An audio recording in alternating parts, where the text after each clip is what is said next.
আসসালামু আলাইকুম ভিউয়ার্স, সবাই কেমন আছেন? আশা করি যে যেখানে আছেন সবাই অনেক ভালো আছেন আল্লাহর অশেষ রহমতে। এখন কিন্তু উইন্টার সিজন, সো ঠান্ডা চলে আসছে।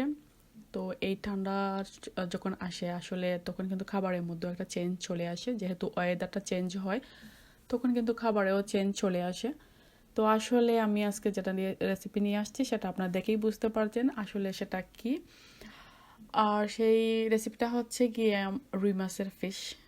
তো রুই মাছের ফিশ রেসিপিটা নিয়ে আসলাম।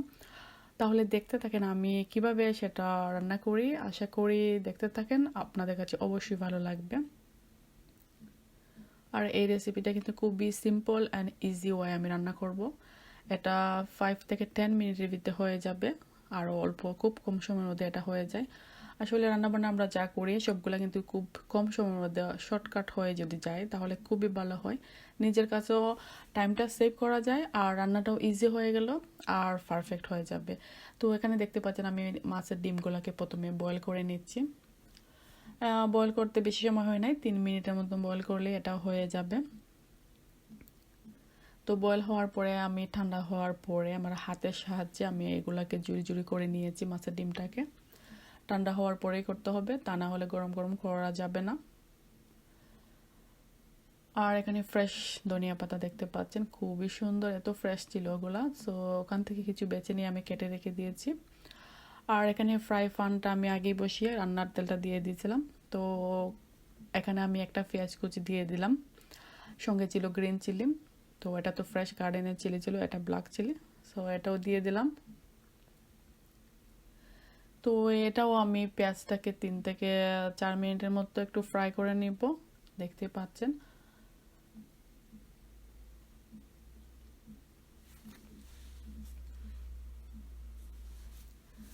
তো ফ্রাই হয়ে গেলে পরে একটু লাল হয়ে আসবে, লাল হয়ে আসার পরে আমি কিন্তু রেসিপিগুলো কি কি অ্যাড করছি এখনই দেখে নেবেন আপনারা। এই ডিম ভাজির মধ্যে একটু তেলটা বেশি দিলে খুব ভালো হবে, এই জন্য একটু পরিমাণে একটু তেলটা বেশি দিলাম। পেঁয়াজটাও একটা বড় সাইজের একটা পেঁয়াজ ছিল, এটাও দিলাম। এই তো দেখতে পাচ্ছেন 3 থেকে 4 মিনিট ভাজার পরে পেঁয়াজটা লাল হয়ে গেছে। এখন পরিমাণ মতন লবণ দিয়ে দিলাম। এখানে হলুদ পাউডার দিলাম কালার হওয়ার জন্য।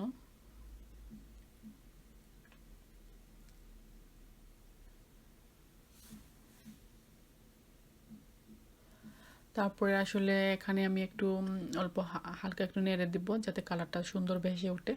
তো হলুদে একটু বেশি পরিমাণ দিলাম যাতে একটু কালারটা সুন্দর আসে, এর জন্য। এখন আমি মিক্স কারি পাউডার, এটা মিক্স কারি পাউডার ছিল, এটা দিয়ে দিলাম 1/2 টিস্পুনের মতন।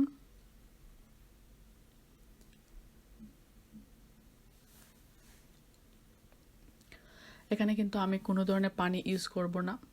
তো এখন ডিমগুলো আমি ছেড়ে দিব, দিয়ে সবগুলোকে একসঙ্গে সুন্দর করে মিশিয়ে নেব, এখন দেখতে পাচ্ছেন। আর মাছের ডিম যখন আমরা রান্না করতে যাব তখন কিন্তু একটু কেয়ারফুল হয়ে রান্না করতে হবে, যেহেতু দেখতে পাচ্ছেন ওই মাছগুলা কিন্তু ফুটে ওঠে। এই মাছের ডিমগুলা কিন্তু খুব বেশি ফুটে ওঠে, চতুর্দিকে ছড়িয়ে পড়ে। তখন ঢাকনা দিয়ে ডেকে রান্না করলে ওটা সেভ করা যায়।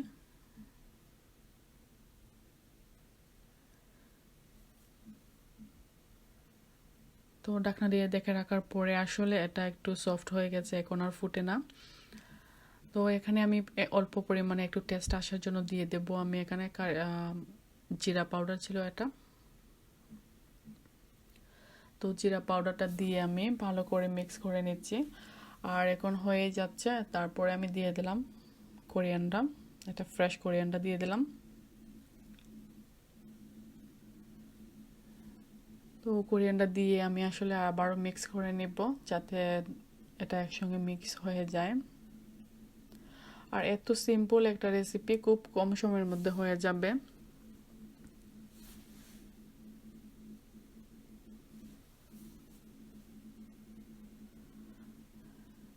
আমি কিন্তু খুবই অল্প আঁচে রেখে দিয়েছি, রেখে রেখে আস্তে আস্তে রান্না করে নিচ্ছি যাতে এটা লাল না হয়ে যায়, কালারটা সুন্দর থাকবে।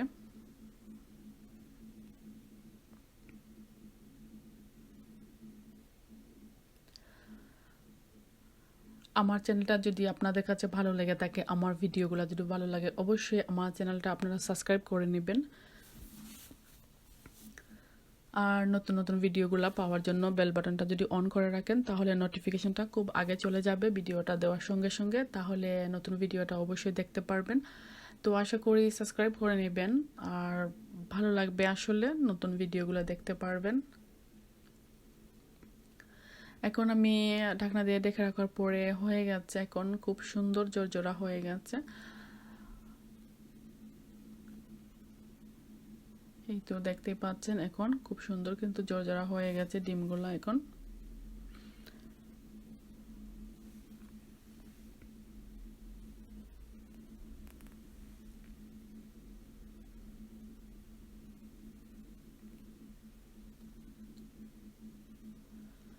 তো এটাকে আমি একটু ঘন ঘন বারবার নেড়ে দিয়েছি, যাতে মানে সুন্দর হয়ে যায়, সব পাশগুলা ভালো করে হয়ে যায়। আর দেখতে পাচ্ছেন খুব সুন্দর হয়ে গেছে।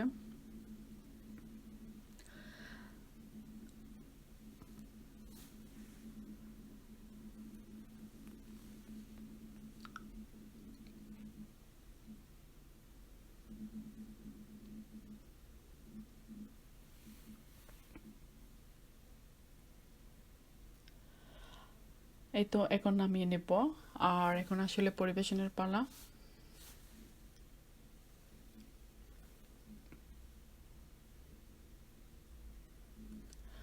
আর পরিবেশনটা যদি আসলে খুব সুন্দর করে হয়, পারফেক্ট, তাহলে সব জিনিসটাই আসলে ভালো লাগে খেতে। আমি এখানে দেখতে পাচ্ছেন, এটা ছিল আমার গাছের একটা ফ্রেশ নাগামরিচ, আর এই নাগামরিচটা দিয়ে আমি আসলে এটা খাবার সময় খেয়ে নিব। আর দেখতে পাচ্ছেন, এটা আমাদের বাংলাদেশি লেবু, আর ফ্রেশ লেবুটা ছিল, সঙ্গে ছিল ফ্রেশ নাগামরিচ। আর গরম গরম তো এগুলো পরিবেশন হচ্ছে, দেখতে পাচ্ছেন খুবই আমি হবে খেতে।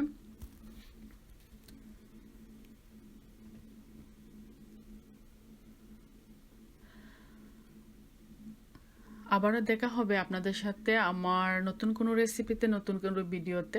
তাহলে চোখ রাখুন আমার চ্যানেলে, তাহলে আবারও কোনো নতুন রেসিপি নিয়ে আপনাদের সঙ্গে আমি হাজির হয়ে যাব। দেখা হবে নতুন কোনো ভিডিওতে। আশা করি ততক্ষণ পর্যন্ত অপেক্ষায় থাকবেন, আর সবাই অনেক ভালো থাকবেন। সবার জন্য রইল শুভকামনা, আর সাবস্ক্রাইব করে সাথে থাকবেন, তাহলে নতুন ভিডিও দেখতে পারবেন। থ্যাংক ইউ সো মাচ সবাইকে।